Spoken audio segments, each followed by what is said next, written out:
Hi friends, ఈరోజు పచ్చిమిర్చి tomato పచ్చడి ఎలా చేసుకోవాలో చూద్దాం.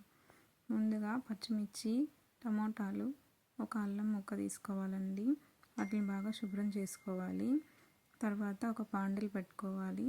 స్టవ్ మీద ఒక బాండిల్ పెట్టుకొని తర్వాత దాంట్లో ఆ పచ్చిమిర్చిని కొంచెం కట్ చేసుకొని వేసుకోవాలండి. లేకపోతే చిటపటామంటాయి, ఎగిరి పడతాయండి.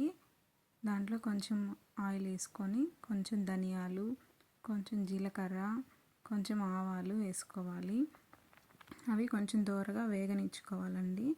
కొంచెం బాగా వేగనిచ్చుకున్న తర్వాత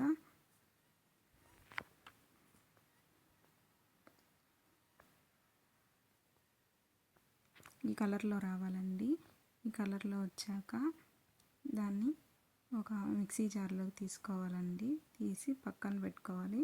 ఇంకా చూసారు కదా, ఇలా మిక్సీ జార్లో తీసి పక్కన పెట్టుకోవాలండి. తర్వాత అదే బాండిల్ పెట్టుకోవాలండి.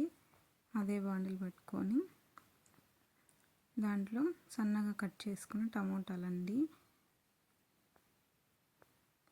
సన్నగా కట్ చేసుకున్న టమోటాలు అందులో వేసుకొని అవి బాగా వాడనివ్వాలండి. కొంచెం ఆయిల్ వేసుకొని బాగా వాడనిచ్చుకోవాలండి.